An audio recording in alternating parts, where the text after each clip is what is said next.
बिस्मिल्लाहिर्रहमानिर्रहीम अस्सलाम वालेकुम। हमारा नेक्स्ट टॉपिक है पॉइंट वाइज कन्वर्जेंस। अब हम इसको स्टार्ट करते हैं। पॉइंट वाइज कन्वर्जेंस क्या होता है, हम सबसे पहले ये देख लेते हैं। Point wise convergence, suppose that F N आपके पास कोई फंक्शन है, is a sequence of function on D. कहते हैं किसी डी के ऊपर है, डी मतलब कि किसी सेट के ऊपर या किसी डोमेन के ऊपर है।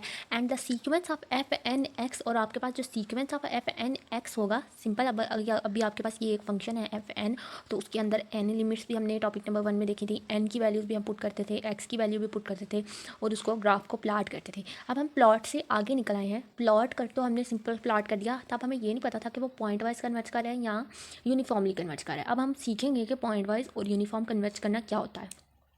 अब वो कह रहा है कि आपके पास कोई फंक्शन है जो किसी डी पर है, और जो sequence of F N x converges for each x in some subset S of D, then we say that function converges point wise on S to the limit function. ये बात हमने पहले भी पढ़ी थी, बहुत इंपॉर्टेंट लाइन मैंने आपको बताई थी कि जो फंक्शन है वो पॉइंट वाइज कन्वर्ज करेगा यूनिफॉर्मली ऑन एस के ऊपर। इसको फिर हम इसको किस तरह से लिखते हैं। आपके पास जो फंक्शन होता है वो इक्वल होता है एफ एन एक्स के। आप सबसे पहले उस फंक्शन को लिखते हैं, देन आप उसकी लिमिट अप्लाई कर देते हैं, तो उसको ये आपका फंक्शन जो है वो डिफाइन हो जाता है। अब मैं आपको वैसे अपने वर्ड्स में इस पॉइंट वाइज कन्वर्जेंस की डेफिनेशन बताऊँ तो पॉइंट वाइज कन्वर्जेंस ऐसी कन्वर्जेंस होती है जिसमें आपको वो पॉइंट, जिस पॉइंट पर वो कन्वर्ज करता है, वो आपको डिफरेंट वैल्यूज़ देता है। तो ये नहीं, और यूनिफॉर्म कन्वर्जेंस को भी एक दफ़ा फ़र्क बता देती हूँ। यूनिफॉर्म कन्वर्जेंस होता है जब आप फंक्शन के ऊपर लिमिट अप्लाई करते हैं, उसकी कन्वर्जन को चेक करते हैं, तो आपके पास आंसर जो है वो जीरो आना चाहिए, और अगर आंसर जीरो आ जाए तो वो यूनिफॉर्मली कन्वर्ट करता है। और आपको पॉइंट वाइज कन्वर्ट कर रहा है तो आपको डिफरेंट वैल्यूज़ मिल रही हैं, तो वो एक पॉइंट वाइज कन्वर्जेंस होगा। अभी हम इसकी एग्जाम्पल देखते हैं। नेक्स्ट है आपके पास बहुत इंपॉर्टेंट लाइन है, इसको ये आप कह सकते हैं कि ये मॉड की भी कह सकते हैं, या फिर आप इसको सिंपल ये भी कह सकते हैं कि ये जो सीक्वेंस ऑफ फंक्शन जो है वो आप इस तरह से डिफाइन करते हैं।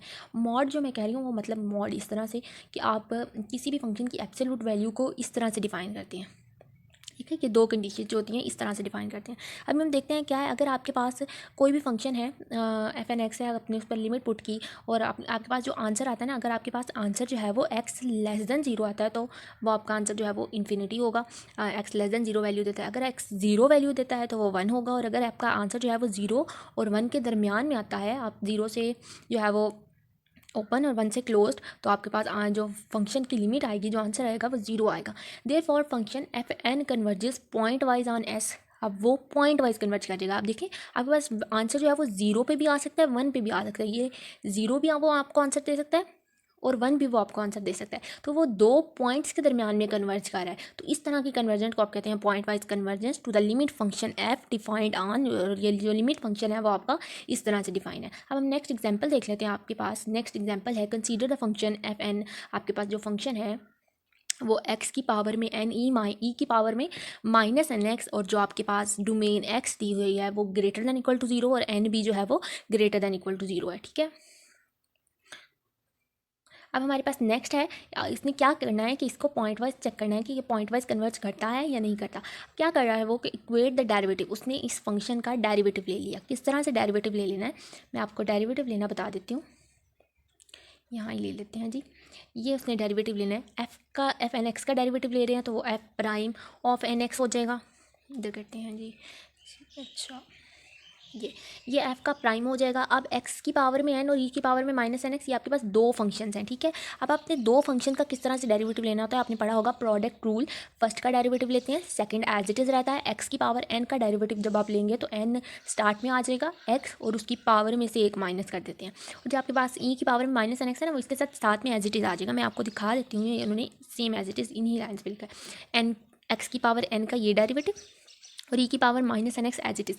अभी हम इसका एक्स की power N as it is रखेंगे और उसकी सेकंड टर्म का डेरिवेटिव ले लेंगे। प्रोडक्ट रूल लगा रहे हैं हम।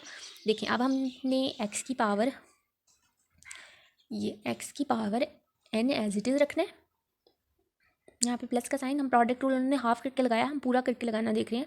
अब ई के पावर माइनस एन एक्स का डेरिवेटिव लेंगे, तो एक्सपोनेंशियल का डेरिवेटिव आप एक दफ़ा एज इट इज़ लिखते हैं, देन आप उसका पावर का डेरिवेटिव ले लेते हैं।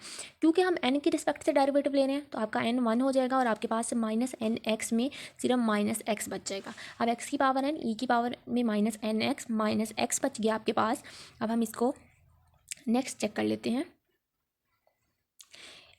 उसने क्या किया है यहाँ पर, n x N minus one उसने कहा कि वो इतने हिस्से को इसमें से कॉमन ले लेता है।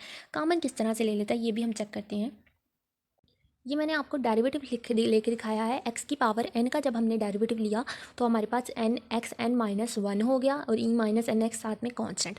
अब फर्स्ट टर्म कांस्टेंट रखनी है और सेकंड का डेरिवेटिव लेना है। e की पावर माइनस एन एक्स का डेरिवेटिव लेना है तो e की पावर माइनस एन एक्स एक दफ़ा as it is, then power का डेरिवेटिव लेंगे तो वो माइनस n हो जाएगा। नेक्स्ट उसने क्या किया है,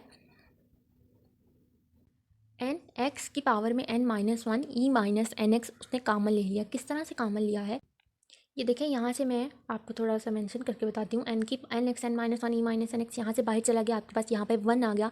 देन आपके पास प्लस साइन एक्स की पावर एन था तो हमारे पास तो एक्स की पावर एन माइनस वन बाहर गया है, तो आप इधर क्या करेंगे, एक्स से मल्टीप्लाई भी करवाएंगे, एक्स से डिवाइड भी करेंगे, तो ये एक एक्स बचेगा, ये एक्स यहाँ पर आ जाएगा। ठीक है, अभी हम इसको मज़ीद थोड़ा करने की कोशिश करते हैं।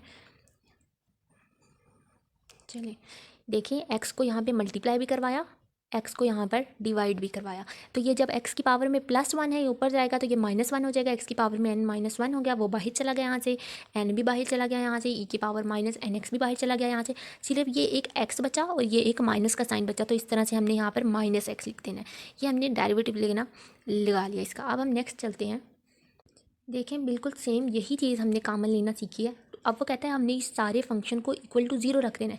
क्यों जीरो रख देना है, यहाँ पर देखिए हमने लिमिट फंक्शन की डेफिनेशन में देखा था कि फंक्शन तो आपका इस तरह से हो गया, देन आपके पास कंडीशन है कि आपने इस फंक्शन को जीरो रख देना है और डिफरेंट वैल्यूज़ पे चेक करना है। क्यों डिफरेंट वैल्यूज़ पे चेक करना है, क्योंकि उसने यहाँ पर दे दिया है कि आपके पास जो एक्स है वो जीरो से बड़ा होना चाहिए, एक्स की वैल्यूज़ हैं और एन की वैल्यूज़ भी उसने दे दी हैं, जीरो से अप टू वन जीरो से जा रही हैं। इसी तरह आपने यहाँ पर इसको फंक्शन को इक्वल टू जीरो रखना है। वो अब वो कहता है कि जीरो रखने के बाद show that the maximum value of function on zero to infinity, zero to infinity यहाँ पर वो एक्स की वैल्यू कह रहा है इज ई की पावर माइनस एन।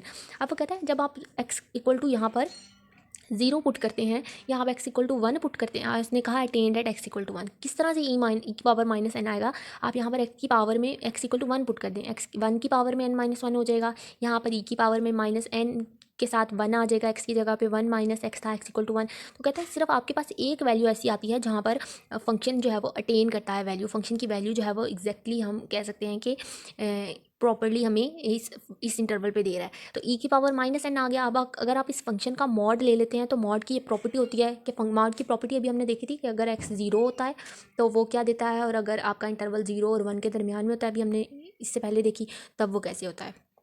तो उसने कहा है कि अगर हम इसका मॉड ले लेते हैं तो जब आप मॉड ले लेते हैं, मॉड लेने के बाद आपका पास फंक्शन की आपने लिमिट करनी है। किस लिमिट कहाँ से, ये देखें फंक्शन के डेफिनेशन में है, आपने फंक्शन लेना है देन आपने उसकी लिमिट लेनी है। अब हमारे पास जो फंक्शन बना ई की पावर माइनस एन बना है, अब हमने इसके ऊपर लिमिट ले ली है, ई की पावर माइनस एन के ऊपर लिमिट अप्लाई करेंगे एंड अप्रोचेस टू इन्फिनिटी, आपका आंसर जो है वो जीरो हो जाएगा। For all x greater than zero the limit function in this case is identically zero and zero to infinity. तो आपका फंक्शन